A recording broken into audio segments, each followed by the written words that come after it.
2014년 6월 18일 밤 플로리다주 잭슨빌의 조용한 교외 지역에서 평범해 보이던 저녁이 치명적인 비극으로 바뀌었습니다. 은퇴한 경찰관이자 지역 사회에서 존경받는 인물이었던 해럴드 매튜스가 자신의 거실에서 총이 맞아 숨진 채 발견되었습니다. 초기 버전은 실패한 강도 사건을 시사했지만 현실은 훨씬 더 사악했습니다. 조사가 진행됨에 따라 기만과 배신의 거미줄이 드러나기 시작했고 해럴드와 그의 며느리 제니퍼 매튜스 사이에 오랜 기간의 비밀스러운 관계라는 충격적인 발견으로 이어졌습니다. 35세의 제니퍼 매튜스는 항상 자신이 가족의 연결고리라는 사실에 자부심을 느꼈습니다. 그녀의 나날은 교회 주부라면 누구나 겪는 평범한 걱정거리로 가득했습니다. 아이들을 학교에 데려다주고 장을 보고 집을 정돈하고 남편 마크 매튜스를 돌보는 일이었습니다. 마크는 성공한 부동산 중개인이었으며 잭슨빌에서 그의 카리스마와 거래 성사 능력으로 유명했습니다. 그는 종종 늦게까지 일하며 사업 행사에 참석하거나 고객들에게 부동산을 보여주곤 했습니다. 제니퍼는 두 어린 자녀 엠마와 루카스와 함께 집에 남아 있었습니다. 2008년 매튜스 가족에게 불행이 닥쳤습니다. 마크의 아버지인 해럴드의 아내가 암으로 세상을 떠난 것입니다. 항상 절제된 남자였고 경찰 복무 기간 동안 감정을 숨기는 데 익숙했던 해럴드는 슬픔에 잠겼습니다. 그는 아내의 죽음으로 남겨진 공허함을 채우기 위해 가족에게서 위안을 찾으며 마크와 제니퍼의 집에서 더 많은 시간을 보내기 시작했습니다. 항상 동정심이 많았던 제니퍼는 해럴드를 돌보는 역할을 자처했습니다. 그녀는 그를 저녁 식사에 초대하고 그가 좋아하는 음식을 만들어주고 고인이 된 아내에 대한 그의 추억을 들어주었습니다. 그녀는 특히 마크가 점점 더 멀어지는 것 같았기 때문에 그를 지지하는 것이 자신의 의무라고 생각했습니다. 일에 몰두하고 가족 부양의 부담에 짓눌린 마크는 해럴드가 제니퍼의 존재에서 위안을 찾는 것을 눈치채지 못했습니다. 해럴드가 처음으로 제니퍼를 아버지 같은 애정 이상의 감정으로 바라본 순간은 그를 당황하게 만들었습니다. 2009년 12월의 추운 저녁이었습니다. 저녁 식사 후 현관에 앉아 있을 때 제니퍼가 해럴드의 어깨에 담요를 덮어주었습니다. 제니퍼가 담요를 바로잡으려고 몸을 숙였을 때 그들의 시선이 마주쳤습니다. 그들 사이에 불꽃이 튀었고 둘 다 무시할 수 없는 말하지 않은 연결고리가 생겼습니다. 그들은 재빨리 시선을 피했지만 씨앗은 이미 뿌려졌습니다. 몇 달이 지나고 그들 사이에 말하지 않은 긴장감은 커져갔습니다. 제니퍼는 자신이 필요 이상으로 해럴드의 방문을 기다리고 있다는 것을 깨달았습니다. 때때로 그녀는 그에 대한 꿈을 꾸었지만 자신의 마음이 향하는 방향에 부끄러움을 느끼며 재빨리 그 생각을 떨쳐냈습니다. 해럴드 역시 자신의 감정과 씨름했습니다. 그는 이것이 잘못되었다는 것을 알았습니다. 제니퍼는 그의 며느리였고 그의 손주들의 어머니였습니다. 그럼에도 불구하고 아내의 죽음이 옮둘렀던 감정들이 가장 예상치 못한 방식으로 표면 위로 떠올랐습니다. 모든 것은 2010년 봄에 바뀌었습니다. 어느 날 저녁 마크가 출장을 간 후 해럴드는 제니퍼가 새는 수도꼭지를 고치는 것을 돕기 위해 집에 늦게까지 머물렀습니다. 아이들은 이미 잠들었고 그들이 부엌에서 함께 일하는 동안 집안은 조용했습니다. 그들의 손이 스쳤고 생각 없이 해럴드는 몸을 숙여 제니퍼에게 키스했습니다. 그녀는 놀라서 물러났지만 그 키스는 두 사람 모두에게 쉽게 끌 수 없는 무언가를 점화시켰습니다. 그들은 그날 밤 일어난 일에 대해 이야기하지 않았지만 분위기는 전기가 흐르는 듯 했습니다. 해럴드는 곧 떠났지만 둘 다 그 키스를 잊을 수 없었습니다. 다음 몇 주 동안 그들은 아무것도 변하지 않은 척하며 서로를 피했지만 끌림은 너무 강했습니다. 2010년 여름이 되자 그들은 더 이상 저항할 수 없었습니다. 그들의 만남은 더 잦아졌고 점점 더 위험해졌습니다. 그들은 항상 조심했으며 아무도 그들을 알아보지 못할 장소에서 만났습니다. 마크가 도시를 떠났을 때 해럴드의 집이나 아무도 모르는 도시의 외딴 곳이었습니다. 수년 동안 그들은 이 관계를 유지했고 그 결과를 완전히 인지하면서도 멈추기에는 너무 깊이 빠져들었습니다. 제니퍼와 해럴드는 잭슨빌 외곽의 한 모텔에서 만났습니다. 그곳은 몇 달 전에 우연히 발견한 장소였습니다. 모텔은 작고 낡고 허름했으며 도시에서 충분히 멀리 떨어져 있어 발각될 위험이 없었습니다. 그들은 만남을 위해 그곳을 이용했고 현금으로 지불하고 가명을 사용하여 흔적을 남기지 않았습니다. 일요일이었고 해가 지기 시작할 무렵 제니퍼는 모텔의 자갈 주차장에 차를 세웠습니다. 그녀는 마크로부터 전화나 메시지를 놓치지 않았는지 마지막으로 휴대폰을 확인하고 핸드백에 넣은 후 차에서 내렸습니다. 해럴드는 이미 그곳에서 그녀를 기다리고 있었습니다. 그는 존 스미스라는 이름으로 방을 예약했는데 너무 흔해서 거의 우스꽝스러울 정도였지만 목적에는 부합했습니다. 제니퍼가 방에 들어서자 해럴드는 절제된 미소로 그녀를 맞이했지만 그의 눈에는 긴장감이 서려 있었습니다. 여러 해 동안 이런 만남을 가졌음에도 불구하고 매번 위험이 따랐습니다. 잠시 동안 그들은 사소한 이야기를 나누었습니다.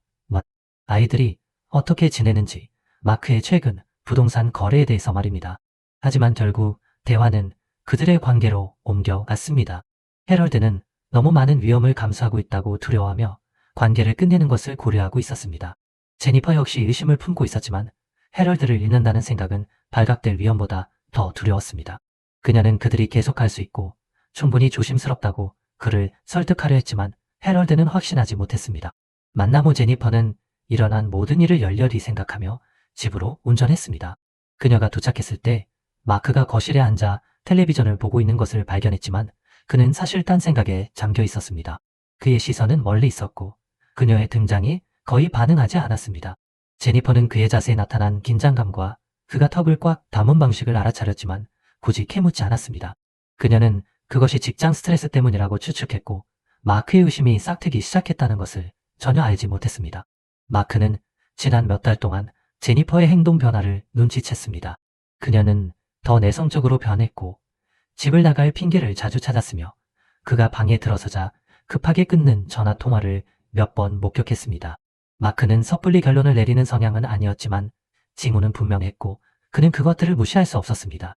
어느 날 오후 제니퍼가 아이들과 정원에 있는 동안 마크는 그들의 결혼 생활에 환상을 깨뜨린 증거 조각을 발견했습니다. 그녀는 부엌 식탁 위에 핸드백을 두고 갔고 마크는 정원사에게 줄 현금을 찾다가 안을 들여다보았습니다. 그의 손은 그가 알아보지 못한 차가운 금속 열쇠에 부딪혔습니다. 그는 그것을 꺼내들었고 그 모습에 어리둥절했습니다. 그것은 그들의 집, 차 또는 그가 아는 어떤 재산의 열쇠도 아니었습니다. 빠르게도 마크가 더만 빠르게 돌아갔습니다. 제니퍼에게 왜 이 열쇠가 필요했을까? 취소했을까?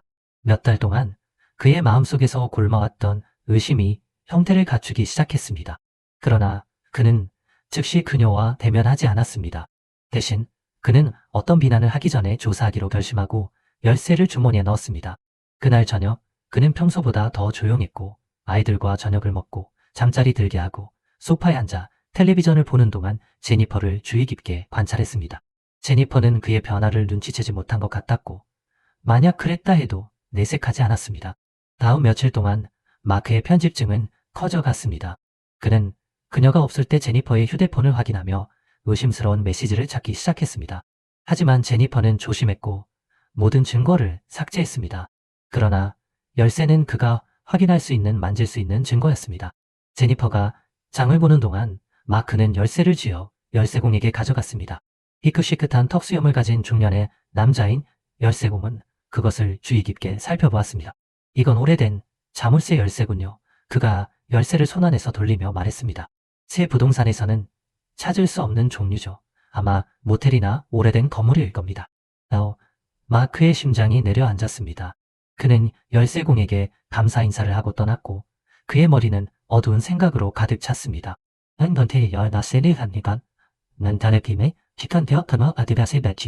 제니퍼에게 왜 모텔 열쇠가 필요했을까? 답은 명백해 보였지만 마크는 증거가 필요했습니다. 발각될 것에 대한 두려움이 커짐에도 불구하고 제니퍼와 해럴드는 같은 모텔에서 다시 만나기로 약속했습니다. 비 오는 일요일 밤 그들이 도착했을 때 긴장하고 불안해했습니다. 모텔 방의 작은 테이블에 앉아 해럴드는 결혼 반지를 만지작거렸습니다. 아내가 죽은 후에도 결코 버리지 못한 습관이었습니다. 마침내 해럴드는 침묵을 깨고 다시 한번 그들의 관계가 끝나야 한다고 주장했습니다. 그는 그들이 감수하고 있는 위험에 대해 조용하지만 단호하게 말했습니다. 두려움으로 가득 찬 제니퍼는 눈을 크게 뜨고 그를 바라보았습니다. 그녀는 이별이라는 생각에 맞서 싸우며 해럴드를 얼마나 깊이 아끼는지 그리고 그들이 가진 것을 잃고 싶지 않다고 말했습니다. 그녀의 감정에도 불구하고 해럴드는 확고했습니다. 그는 마치 두통을 없애려는 듯 관자놀이를 문지르며 한숨을 쉬었고 자신도 제니퍼를 아낀다고 인정했습니다. 그러나 그는 특히 마크나 아이들이 그들의 관계를 알게 될 경우의 위험성을 지적했습니다. 그는 그들이 지금까지 운이 좋았지만 영원히 운에 기댈 수는 없다고 그녀에게 상기시켰습니다. 대화는 점점 더 고조되었습니다. 제니퍼는 관계를 계속하자고 애원했고 헤럴드는 그들의 관계가 가족을 파괴하기 전에 끝내야 한다고 주장했습니다. 그들이 자신들의 욕망과 처지의 현실과 씨름하는 동안 그들 사이의 긴장감은 만질 수 있을 정도였습니다. 모텔에서의 만남 후 제니퍼는 의심과 두려움으로 마음이 흐려진 채 집으로 운전했습니다. 그녀는 헤럴드가 옳았는지 그리고 그들이 돌이킬 수 없는 지점에 가까워지고 있는 것은 아닌지 궁금했습니다. 집에서 마크는 평소처럼 그녀를 맞이했지만 그의 태도는 이전보다 차가웠습니다. 자신의 생각에 잠겨있던 제니퍼는 거의 알아차리지 못했습니다. 그녀는 마크의 의심이 이제 확신으로 굳어졌다는 것을 몰랐습니다. 2014년 4월 10일 마크는 사립탐정을 고용하기로 결정했습니다. 그는 이전에 이런 일을 해본 적이 없었지만 의심과 의혹이 그를 갉아먹고 있었습니다. 전직 경찰관 출신인 톰 그레이슨이라는 탐정은 신중함과 철저함으로 유명했습니다. 그들은 마크가 알아볼 수 있는 장소에서 멀리 떨어진 도시 외곽의 작은 식당에서 만났습니다. 톰은 마크가 자신의 우려를 털어놓는 것을 주의 깊게 들으며 고개를 끄덕이고 메모했습니다. 그는 마크에게 필요한 증거를 수집하는데 1~2주가 걸릴 것이라고 말했습니다. 그는 제니퍼에게 정말 다른 사람이 있다면 알아낼 것이라고 확신시켰습니다. 마크는 제니퍼의 사진과 불가사의한 열쇠가 담긴 마닐라 봉투를 그에게 건네며 진실을 알아야 할 필요성을 강조했습니다. 그의 목소리는 상황의 심각성을 반영하듯 긴장되어 있었습니다. 톰은 봉투를 받아들고 곧 답을 얻을 것이라고 마크를 안심시켰습니다. 다음 주 동안 마크의 불안감은 커져갔습니다. 그는 제니퍼에게 정상적인 모습을 유지하려고 노력했지만 그들 사이의 긴장감은 명백했습니다. 제니퍼는 그의 이상한 행동을 눈치챘지만 직장 스트레스 탓으로 돌렸고 자신이 감시당하고 있다는 사실을 모른 채 지냈습니다. 2014년 4월 18일 톰은 마크가 가장 두려워했던 증거를 제시했습니다. 며칠 전에 찍힌 제니퍼와 헤럴드의 사진으로 그들이 함께 모텔에 들어가는 모습이 담겨 있었습니다. 난더 아디민 반의 편잔 아디아 모리가 아디안 다기치라 처지다 하지 않았다. 그는 사진들을 훑어보았고 각 사진은 그의 자존심에 단검으로 찔린 듯한 고통을 주었습니다. 더 이상 의심의 여지가 없었습니다. 그의 아내가 그의 친아버지와 바람을 피우고 있었던 것입니다. 내면에서 들끓는 분노에도 불구하고 마크는 평정심을 유지했습니다. 그는 생각하고 다음 행동을 계획해야 했습니다. 분노에 차서 제니퍼나 헤럴드와 맞서는 것은 재앙으로 이어질 수 있었습니다. 몇 주 동안 마크는 제니퍼와 대면할 적절한 순간을 기다리며 분노를 억눌렀습니다. 2014년 5월 2일 그는 마침내 행동하기로 결정했습니다. 그날 저녁 매튜스 집안은 비정상적으로 조용했습니다. 저녁 식사는 조용하게 진행되었습니다. 아이들은 하루 일과에 대해 제잘거렸고 마크와 제니퍼는 거의 말을 하지 않았습니다. 아이들이 잠자리에 든 후 마크는 제니퍼를 거실로 불렀습니다. 그의 표정은 차갑고 단호했습니다. 불길함을 감지하며 제니퍼는 말없이 소파에 앉았습니다. 마크는 사진들을 꺼내 그녀 앞에 커피 테이블 위로 던졌습니다. 그의 설명 요구는 얼음처럼 차갑고 통제되어 부인할 여지를 남기지 않았습니다. 제니퍼는 사진들을 보았고 얼굴에서 핏기가 가셨습니다. 마크가 얼마나 많이 알고 있는지 깨달았을 때 눈물이 뺨을 타고 흘러내렸습니다. 그녀는 말을 하려 했고 설명하려 했지만 마크는 날카롭게 말을 끊었습니다. 그는 변명은 듣고 싶지 않다며 얼마나 오랫동안 자신의 친아버지와 자신을 속여왔는지 알기를 요구했습니다. 제니퍼는 눈물을 터뜨리며 모든 것을 자백했습니다. 그녀는 여전히 마크를 사랑하며 끔찍한 실수를 저질렀다고 맹세하며 용서를 빌었습니다. 하지만 마크는 듣지 않았습니다. 하지만 마크는 듣지 않았습니다. 그는 집 밖으로 뛰쳐나가 제니퍼를 죄책감과 두려움 속에 홀로 남겨두었습니다. 그는 몇 시간 동안 목적 없이 도시를 운전했습니다. 그의 마음은 분노, 배신, 복수심의 소용돌이였습니다.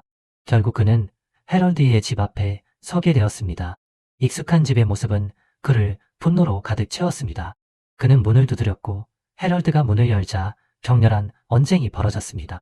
마크는 아버지를 배신했다고 비난했고 멍한 헤럴드는 자신을 방어하려 했습니다. 하지만 마크의 분노는 막을 수 없었습니다. 언쟁은 몸싸움으로 번졌고 두 남자는 서로 맞붙었다가 마크가 마침내 떠났고 복수를 다짐했습니다.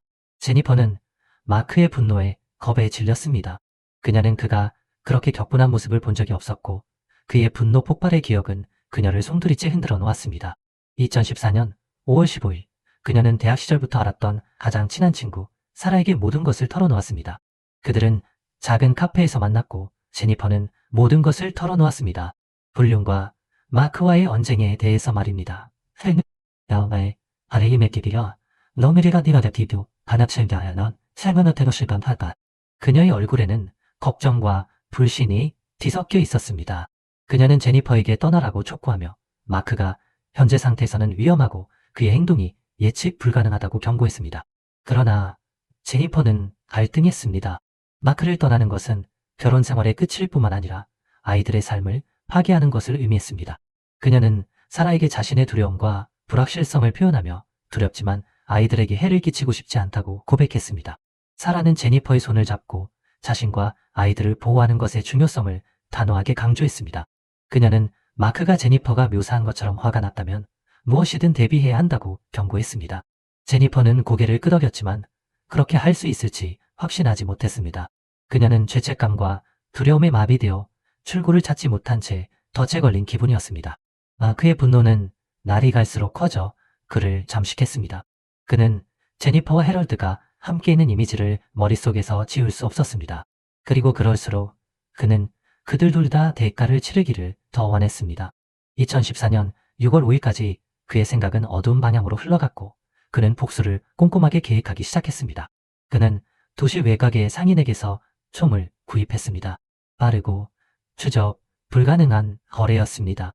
마크는 자신의 흔적을 감추고 자신과 무기 사이에 아무런 연관성이 없도록 하는 법을 충분히 알고 있었습니다. 그는 그것을 차고에 잠긴 상자에 보관했고 수년간 손대지 않은 오래된 도구와 상자 더미 아래 숨겨두었습니다. 매일 일상적인 활동을 하면서 마크는 계획의 세부 사항을 다듬었습니다. 그는 마음속으로 계획을 되풀이했고 모든 단계, 모든 가능한 시나리오를 상상하며 모든 것이 제2의 천성처럼 느껴질 때까지 반복했습니다. 마침내 2014년 6월 18일 밤이 되었습니다. 마크는 해럴드가 혼자 있을 것을 확인하며 지켜보며 기다렸습니다. 그날 저녁 해럴드가 혼자 집으로 들어가는 것을 보고 마크는 때가 되었다고 결정했습니다. 그는 숨겨둔 장소에서 총을 꺼내 장갑 한 켤레와 함께 가방에 조심스럽게 넣었습니다. 그가 해럴드의 집으로 운전해 갈 때 자신이 하려는 일의 중대함이 그를 덮쳤지만 그 감정은 복수에 대한 모든 것을 집어삼키는 욕구에 압도되었습니다. 마크는 저녁 8시 직후 해럴드의 집에 도착했습니다. 해가 지기 시작하며 앞마당에 긴 그림자를 들이우고 있었습니다. 그는 주의를 끌지 않도록 몇 집 떨어진 곳에 주차하고 재킷 아래에 총을 숨겼습니다. 마크는 몇 년 전에 해럴드에게서 가져온 예비 열쇠를 사용하여 집으로 다가갔습니다. 그가 열쇠를 돌리자 자물쇠가 부드럽게 철컥 소리를 냈고 마크는 안으로 미끄러지듯 들어가 조용히 문을 닫았습니다. 집안은 조용했고 부엌 냉장고의 낮은 소리만이 들렸습니다. 마크는 조용히 복도를 걸어갔고 심장이 가슴에서 두근거렸습니다. 그는 거실에 앉아 책을 읽고 있는 해럴드를 발견했습니다. 해럴드는 불과 몇 걸음 떨어진 곳에 있는 위험을 인지하지 못한 채였습니다. 망설임 없이 마크는 앞으로 나아가 재킷 아래에서 총을 꺼냈습니다. 해럴드가 고개를 들었고 앞에 있는 인물을 알아봤을 때 동공이 확장되었습니다. 말이나 설명할 시간은 없었습니다. 마크는 총을 들어 2번 발사했습니다. 팔리다더니 보며 수염에 담아다. 총성이 빈 집안에 메아리 쳤습니다. 해럴드는 의자에 쓰러졌고 책이 손에서 떨어졌으며 그 아래로 피 웅덩이가 퍼져나갔습니다. 마크는 잠시 서서 자신이 저지른 일을 내려다 보았습니다. 한때 그의 아버지였던 남자가 이제 그의 앞에서 숨쉬지 않는 몸으로 누워 있었습니다. 그러나 그는 자신이 한 일에 만족감을 느끼지 못했고 가슴 속에 차갑고 고무한 심연만을 느꼈습니다. 재빨리 현장을 조작하여 그는 총을 닦아 해럴드의 손에 쥐어주어 싸움이 있었던 것처럼 보이게 했습니다. 그는 방해 가구를 꼼꼼하게 재배치하여 그를 범죄와 연결 지을 만한 것이 없는지 확인했습니다. 만족한 마크는 들어왔을 때처럼 조용히 집을 떠났고 자신의 행동의 무게가 그를 짓눌렀습니다. 다음날 아침 제니퍼는 아이들을 위해 아침 식사를 준비하고 있을 때 문에 노크 소리가 들렸습니다. 그녀는 아무도 기다리지 않았기 때문에 그 소리에 놀랐습니다. 그녀가 문을 열었을 때 현관에는 침울한 표정의 경찰관 2명이 서 있었습니다. 그들의 제복을 보자 공포감이 그녀를 덮쳤고 머릿속에 온갖 생각이 스쳐 지나갔습니다. 경찰관들은 그녀의 이름을 부르며 그녀가 제니퍼 매튜스임을 확인했습니다. 부드러우면서도 단호한 어조로 그들 중 한 명이 그녀에게 소식을 전했습니다. 해럴드 매튜스가 그날 아침 일찍 자신의 집에서 숨진 채 발견되었다는 것이었습니다. 초동 수사는 비극으로 끝난 강도 사건을 시사했습니다. 제니퍼는 들은 내용을 깨달았을 때 발밑에 땅이 꺼지는 것을 느꼈습니다. 숨이 목구멍에서 막혔고 다리가 후들거렸습니다. 그녀는 쓰러지지 않기 위해 문틀에 기대야 했습니다. 경찰관들은 그녀가 집 안으로 들어가는 것을 도왔고 그녀가 자신을 추스르려고 애쓰는 동안 그들의 걱정은 분명했습니다. 그녀는 소식에 너무 충격을 받아 말을 잇지 못했습니다. 그들은 누군가 와주기를 원하는지 물었지만 그녀는 고개를 저었고 눈물이 얼굴을 타고 흘러내렸습니다. 그녀가 그렇게 많은 것을 공유했던 해럴드가 더 이상 없다는 생각은 견딜 수 없었습니다. 해럴드의 죽음에 대한 경찰 조사가 시작되자 범죄 현장의 불일치점들이 수사 책임자인 존 해리스 형사의 주의를 빠르게 끌었습니다. 경찰 복무 시절 해럴드를 알았던 해리스는 그의 강인함을 잘 알고 있었고 그가 그렇게 쉽게 제압당했을 것 같지 않다고 생각했습니다. 실패한 강도 사건이라는 초기 버전은 그에게는 석연치 않았고 의문점들이 생기기 시작했습니다. 친구 및 가족과의 면담 결과 제니퍼와 해럴드 사이의 불륜 관계가 밝혀졌습니다. 곧 사립탐정이 찍은 사진들이 해럴드의 소지품 중에서 발견되었습니다. 불륜 관계의 폭로는 사건에 새로운 복잡성을 더했고 강도 시나리오는 무너지기 시작했습니다. 2014년 6월 25일 마크는 신문을 위해 연행되었습니다. 그는 경찰이 결국 자신에게 올 것이라는 것을 알고 이 순간을 대비했습니다. 그의 알리바이는 희낙했습니다. 허미터나타나 하리 번호체 못할 시간. 그는 살인사건이 일어난 밤에 혼자 집에 있었다고 주장했고 아무도 그의 이야기를 뒷받침할 수 없었습니다.